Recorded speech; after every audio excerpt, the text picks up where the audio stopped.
Alexandre Sergueïevitch Pouchkine, La fille du capitaine. Chapitre 5. La convalescence. Quand je reviens à moi, je restais quelque temps sans comprendre ni ce qui m'était arrivé, ni où je me trouvais. J'étais couché sur un lit dans une chambre inconnue et sentais une grande faiblesse. Savielitch se tenait devant moi, une lumière à la main. Quelqu'un déroulait avec précaution les bandages qui entouraient mon épaule et ma poitrine. Peu à peu, mes idées s'éclaircirent. Je me rappelai mon duel et devinai sans peine que j'étais blessé. En cet instant, la porte gémit faiblement sur ses gonds. « Eh bien, comment va-t-il » murmura une voix qui me fit tressaillir. « Toujours dans le même état, répondit Savielitch avec un soupir. « Toujours sans connaissance. Voilà déjà plus de 4 jours. » Je voulus me retourner, mais je n'en eus pas la force. « Où suis-je ? Qui est ici ?» dis-je avec effort. Marie Ivanovna s'approcha de mon lit et se pencha doucement sur moi. « Comment vous sentez-vous » me dit-elle. « Bien, grâce à Dieu, répondis-je d'une voix faible. « C'est vous, Marie Ivanovna, dites-moi. » Je ne pus achever. Savielitch poussa un cri, la joie se peignit sur son visage. « Il revient à lui, répétait-il. « Grâce te soit rendue, Seigneur, mon père Piotr Andreitch. M'as-tu fait assez peur ? 4 jours, c'est facile à dire. » Marie Ivanovna l'interrompit. « Ne lui parle pas trop, Savielitch, dit-elle.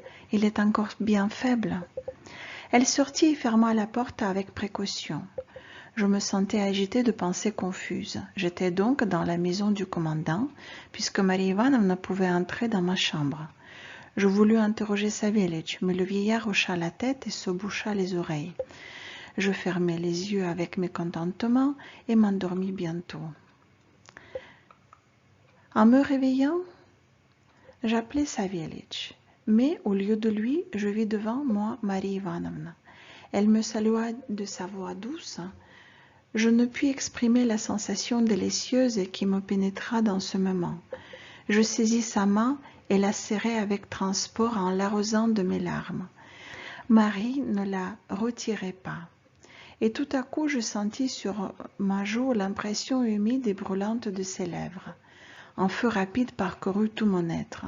« Chère bonne Marie Ivanovna, lui dis-je, soyez ma femme, consentez à mon bonheur. » Elle reprit sa raison. « Au nom du ciel, calmez-vous, me dit-elle en ôtant sa main. Vous êtes encore en danger, votre blessure peut s'ouvrir. Ayez soin de vous, ne fût-ce que pour moi. » Après ces mots, elle sortit en me laissant au comble du bonheur. Je me sentais revenir à la vie. Dès cet instant, je me sentis mieux d'heure en heure. C'était le barbier du régiment qui me pansait, car il n'y avait pas d'autre médecin dans la forteresse. Et grâce à Dieu, il ne faisait pas le docteur. Ma jeunesse et la nature hâtèrent ma guérison. Toute la famille du commandant m'entourait de soins. Marie Ivanovna ne me quittait presque jamais. Il va sans dire que je saisis la première occasion favorable pour continuer ma déclaration interrompue, et cette fois Marie m'écouta avec plus de patience. Elle me fit naïvement l'aveu de son affection et ajouta que ses parents seraient sans doute heureux de son bonheur. « Mais pensez-y bien, me disait-elle, n'y aura-t-il pas d'obstacle de la part des vôtres ?» Ce mot me fit réfléchir.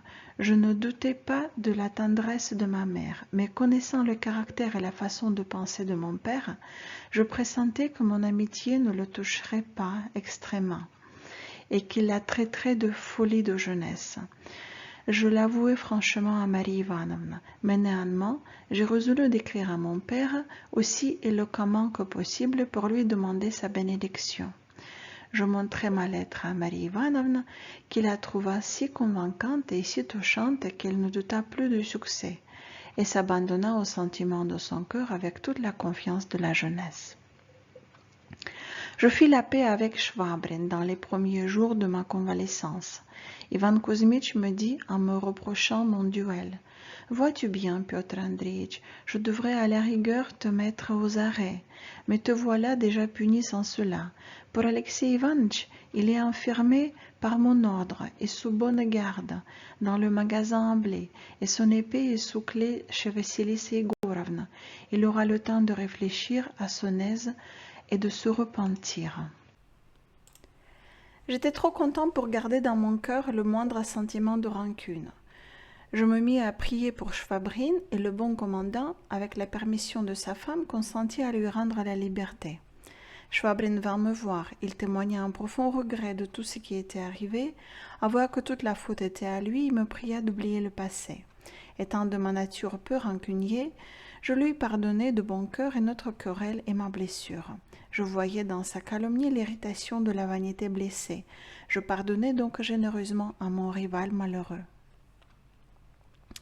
Je fus bientôt guéri complètement et pus retourner à mon logis. J'attendais avec impatience la réponse à ma lettre, n'osant pas espérer, mais tâchant d'étouffer en moi de tristes pressentiments.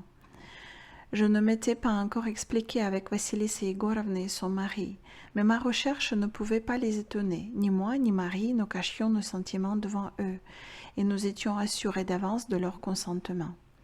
Enfin, un beau jour, Savélich entra chez moi, une lettre à la main. Je la pris en tremblant. L'adresse était écrite de la main de mon père.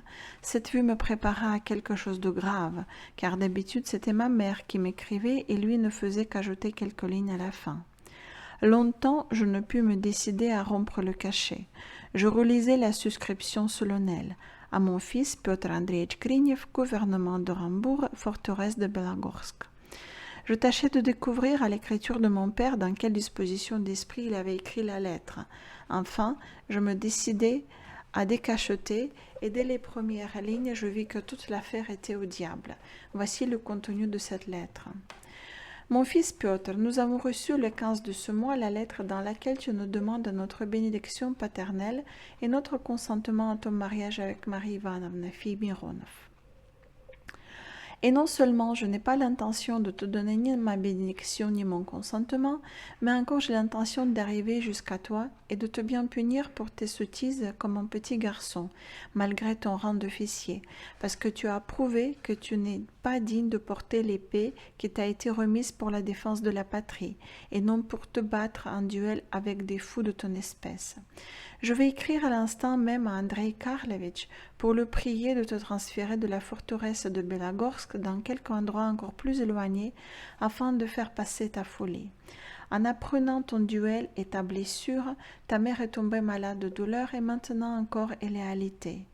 Qu'adviendra-t-il de toi? Je prie Dieu qu'il te corrige, quoique je n'ose pas avoir confiance en sa bonté. Ton père âgé. La lecture de cette lettre éveilla en moi des sentiments divers. Les dures expressions de mon père ne m'avaient pas ménagé, me blessant profondément. Le dédain avec lequel il traitait Marie Ivanovna me semblait aussi injuste que malséant. Enfin, l'idée d'être renvoyée hors de la forteresse de Belogorsk m'épouvantait. Mais j'étais surtout chagrinée de la maladie de ma mère. J'étais indignée contre Savélich, ne doutant pas que ce ne fût lui qui avait fait connaître mon duel à mes parents. Après avoir marché quelque temps en long et en large dans ma petite chambre, je m'arrêtai brusquement devant lui et lui dis avec colère « Il paraît qu'il ne t'a pas suffi que grâce à toi j'ai été blessée et tout au moins au bord de la tombe, tu veux aussi tuer ma mère. » Savélich resta immobile comme si la foudre l'avait frappé. « Aie pitié de moi, Seigneur » s'écria-t-il presque en sanglotant. « Qu'est-ce que tu daignes me dire? C'est moi qui suis la cause que tu as été blessé, mais Dieu voit que je courais mettre ma poitrine devant toi pour recevoir l'épée d'Alexei Ivanitch. La vieillesse maudite m'en a seul empêché. Qu'ai-je donc fait à ta mère? » « Ce que tu as fait, répondis-je. Qu'est-ce qui t'a chargé d'écrire une dénonciation contre moi? Est-ce qu'on t'a mis à mon service pour être mon espion? Moi, écrire une dénonciation, répondit Savélich tout en larmes. Ô Seigneur, roi des cieux, tiens, daigne lire ce que m'écrit le maître, et tu verras si je te dénonçais. En même temps, il tira de sa poche une lettre qu'il me présenta, et je lus ce qui suit. Honte à toi, vieux chien, de ce que tu ne m'as rien écrit de mon fils Piotr Andreevitch, malgré mes ordres sévères, et de ce que ce soit des étrangers qui me font savoir ces folies. Est-ce ainsi que tu remplis ton devoir et la volonté de tes seigneurs? Je t'enverrai garder les cochons, vieux chien, pour avoir caché la vérité et pour ta condescendance envers le jeune homme. À la réception de cette lettre, je t'ordonne de m'informer immédiatement de l'état de sa santé, qui, à ce qu'on me demande, s'améliore, et de me désigner précisément l'endroit où il a été frappé et s'il a été bien guéri. Évidemment, Savélich n'avait pas le moindre tort, et c'était moi qui l'avais offensé par mes soupçons et mes reproches. Je lui demandai pardon, mais le vieillard était inconsolable. Voilà jusqu'où j'ai vécu, répétait-il. Voilà quelle grâce j'ai méritée de mes seigneurs pour tous mes longs services. Je suis un vieux chien, je suis un gardeur de cochons, et par-dessus cela, je suis la cause de ta blessure. Non, mon père Piotr Andreïch, ce n'est pas moi qui suis fautif, c'est le maudit Moussier. C'est lui qui t'a appris à pousser ces broches de fer en frappant du pied, comme si à force de pousser et de frapper, on pouvait se garer d'un mauvais homme. C'est bien nécessaire de dépenser de l'argent à louer le Moussier. Mais qui donc s'était donné la peine de dénoncer ma conduite à mon père? Le général? Il ne semblait pas s'occuper beaucoup de moi, et puis Ivan Kouzmitch n'avait pas cru nécessaire de lui faire un rapport sur mon duel. Je me perdais en suppositions. Mes soupçons s'arrêtaient sur Schwablin. Lui seul trouvait un avantage dans cette dénonciation, dont la suite pouvait être mon éloignement de la forteresse et ma séparation d'avec la famille du commandant. J'allais tout raconter à Marie Ivanovna. Elle venait à ma rencontre sur le perron. « Que vous êtes arrivé, me dit-elle, comme vous êtes pâle. »« Tout est fini, lui répondis-je en lui remettant la lettre de mon père. Ce fut à son tour de pâlir. Après avoir lu, elle me rendit la lettre et me dit d'une voix émue: « Ce n'a pas été mon destin. Vos parents ne veulent pas de moi dans leur famille. Que la volonté de Dieu soit faite. Dieu sait mieux que nous ce qui nous convient. Il n'y a rien à faire, Piotr Andreïevitch. Soyez heureux, vous au moins. » « Cela ne sera pas, m'écriai-je en la saisissant par la main. Tu m'aimes, je suis prêt à tout. Allons nous jeter aux pieds de tes parents. Ce sont des gens simples, ils ne sont ni fiers ni cruels. Ils nous donneront, eux, leur bénédiction, nous nous marierons, et puis avec le temps, j'en suis sûre, nous parviendrons à fléchir mon père. Il me pardonnera. Non, Piotr Andreïch, répondit Marie, je ne t'épouserai pas sans la bénédiction de tes parents. Sans leur bénédiction, tu ne seras pas heureux. Soumettons-nous à la volonté de Dieu. Si tu rencontres une autre fiancée, si tu l'aimes, que Dieu soit avec toi. Piotr Andreïch, moi, je prierai pour vous deux. » Elle se mit à pleurer et se retira. J'avais l'intention de la suivre dans sa chambre, mais je me sentais hors d'état de me posséder et je rentrai à la maison. J'étais assis, plongé dans une mélancolie profonde, lorsque Savélich vint tout à coup interrompre mes réflexions. « Voilà, Seigneur, dit-il, en me présentant une feuille de papier toute couverte d'écriture. Regarde si je suis un espion de mon maître et si je tâche de brouiller le père avec le fils. » Je pris de sa main ce papier, c'était la réponse de Savélich à la lettre qu'il avait reçue. La voici donc mot pour mot. Seigneur Andrei Petrovitch, notre gracieux Père, j'ai reçu votre gracieuse lettre dans laquelle tu daignes te fâcher contre moi, votre esclave, en me faisant honte de ce que je ne remplis pas les ordres de mes maîtres. Et moi, qui ne suis pas un vieux chien, mais votre serviteur fidèle, j'obéis aux ordres de mes maîtres, et je vous ai toujours servi avec zèle jusqu'à mes cheveux blancs. Je ne vous ai rien écrit de la blessure de Piotr Andreïch pour ne pas vous effrayer sans raison. Et voilà que nous entendons que notre maîtresse, notre mère, Avdotia Vassilievna, est malade de peur. Et je m'en vais prier Dieu pour sa santé. Et Piotr Andreïch a été blessé dans la poitrine, son épaule droite sous une côte, à la profondeur d'un vertchock et demi. Et il a été couché dans la maison du commandant où nous l'avons apporté du rivage. Et c'est le barbier d'ici, Stepan Paramonov, qui l'a traité. Et maintenant, Piotr Andreitch, grâce à Dieu, se porte bien. Il n'y a rien que du bien à dire de lui. Ses chefs, à ce qu'on dit, sont contents de lui. Vassili Segorovna le traite comme son propre fils, et qu'une pareille occasion lui soit arrivée, il ne faut pas lui en faire de reproches. Le cheval a 4 jambes et il bronche.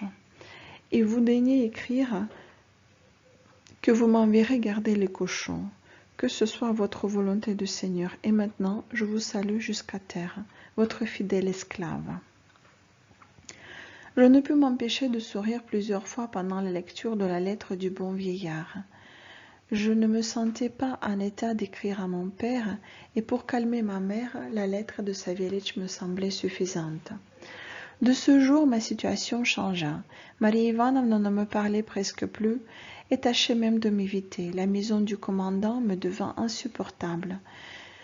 Je m'habituai peu à peu à rester seule chez moi. Dans le commencement, Vassili Igorovna me fit des reproches, mais en voyant ma persistance, elle me laissa en repos. Je ne voyais Ivan Kouzmitch que lorsque le service l'exigeait. Je n'avais que de très rares entrevues avec Schwabrin, qui m'était devenu d'autant plus antipathique que je croyais découvrir en lui une inimité secrète, ce qui me confirmait davantage dans mes soupçons. La vie me devint à charge. Je m'abandonnais à une noire mélancolie qu'alimentaient encore la solitude et l'inaction. Je perdis toute espèce de goût pour la lecture et les lettres. Je me laissais complètement abattre et je craignais de devenir fou lorsque des événements soudains qui eurent une grande influence sur ma vie vinrent donner à mon âme un ébranlement profond et salutaire.